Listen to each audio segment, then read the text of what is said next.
Are you running a call booking funnel for a high ticket offer? So maybe you're running ads, maybe you're doing cold outreach, and maybe you're running things to a webinar, a VSL, a mini course, a low ticket offer, a 4-part video series, 5-part video series, something like that.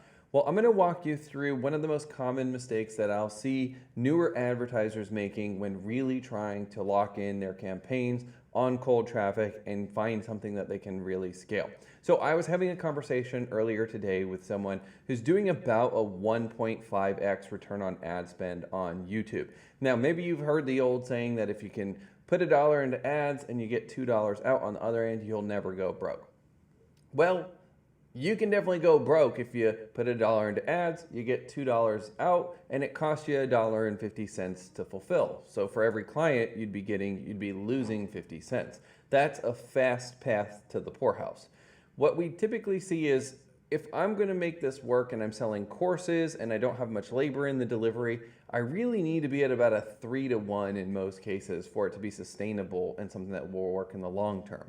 If I'm selling more on a group coaching sort of offer, something that's like highly leveraged, but it still has some human labor in it, then usually I want to be closer to a 5-to-1 or a 4-to-1 on the low end. And then if I'm doing more done for you services, a lot of times that's going to be a 7-to-1 or a 10-to-1 return on ad spend is what I'm looking for.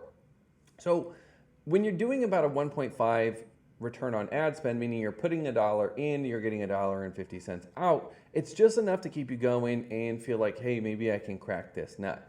Well, we did an interview series where we would talk with a lot of the folks who are elite traffic people, so a lot of top advertisers and media buyers. We talked to a lot of people who run direct outreach at scale, and we had one common question. And the common question was very simple. It was, what separates the campaigns that are home runs from the ones that don't really even make it onto third base or second base?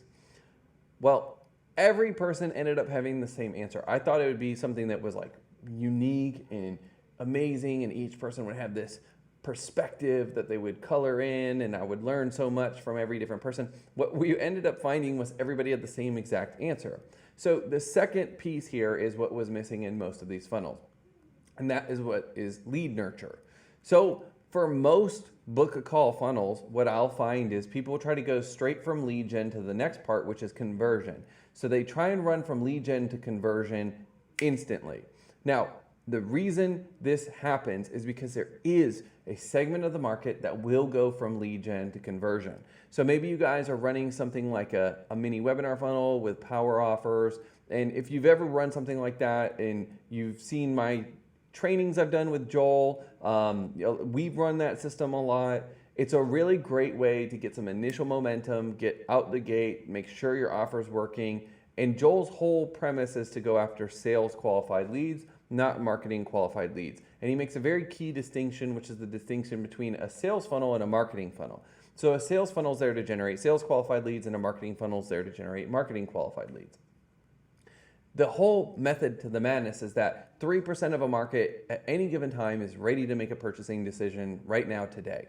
And that's what the Power Offer mini webinar funnel does. And that's what is happening when you're going direct from ad to sale inside of a very short time frame, is you're talking to that 3% of the market.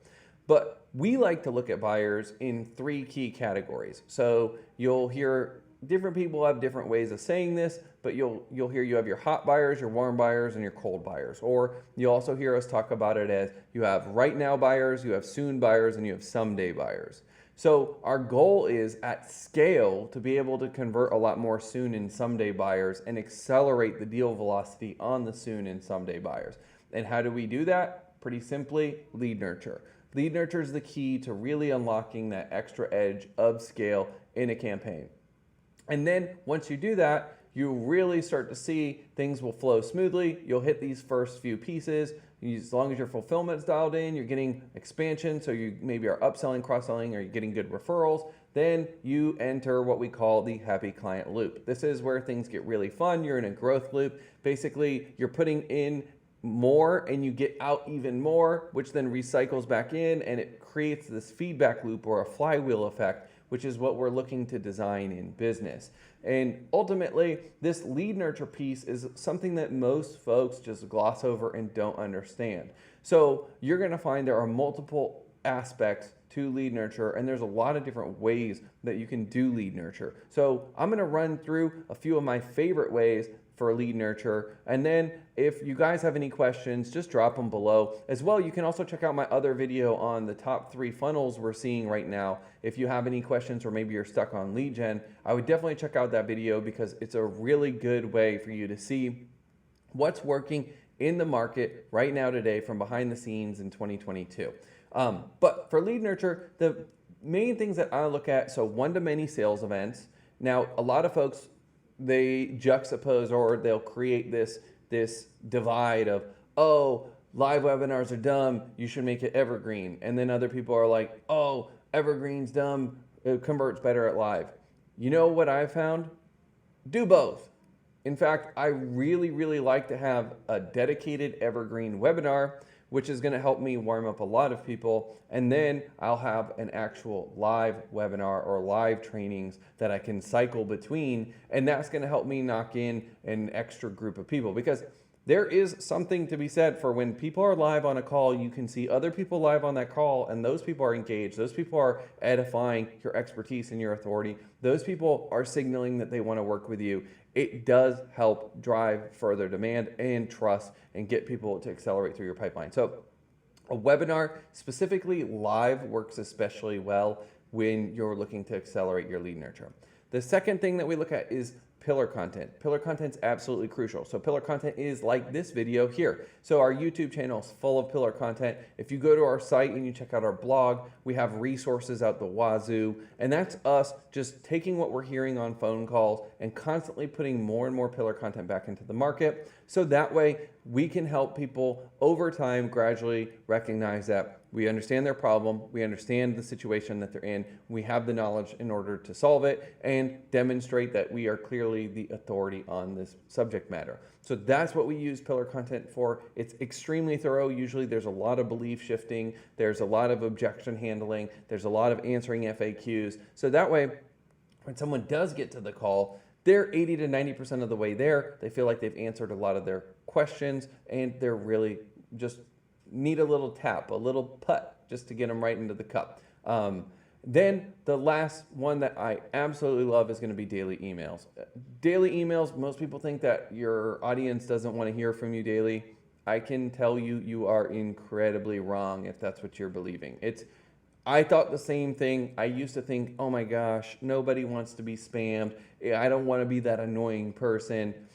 Your audience wants you to show up every day. In fact, it builds trust, it builds authority, it builds likability, it builds all the key social influencers when you do show up daily, especially in email, because email is the list that you control. Email's going to give you a lot more leverage. And email, when you scale your email list, you start to get more and more distribution. And when you're showing up daily and you're not just adding people to the email list, emailing them for a week or 2 weeks and then letting them never hear from you again, you stay in front of them day in, day out. That then allows a trigger event, which a trigger event is something outside of our control that sends someone into market. So say, for example, someone just got passed up on a promotion that they were in position to get the offer for at their current job.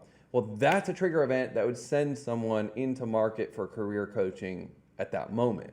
So you're wanting to show up consistently so you have top of mind awareness, and when the trigger event does occur, you're right there so they reach out to you and they're able to make that change. So hopefully this video gives you some good ideas as to what you can implement with lead nurture. If you're looking for more ideas on lead nurture, we have a ton of stuff inside of our high ticket success program. And if you would like to learn a little bit more about that, feel free, you can click below. We're also going to put the high ticket growth kit beneath this video so you can download that. It's 12 of our best resources. These are powerhouse resources that cover pretty much anything you'd want to know about scaling sales for a high ticket business where you're doing over the phone, high ticket sales. Maybe you have a sales team. Also, you're doing some one-to-many stuff. We really try and cover the gamut there so you know exactly what it takes to scale this kind of business to 7 figures, 8 figures, and beyond.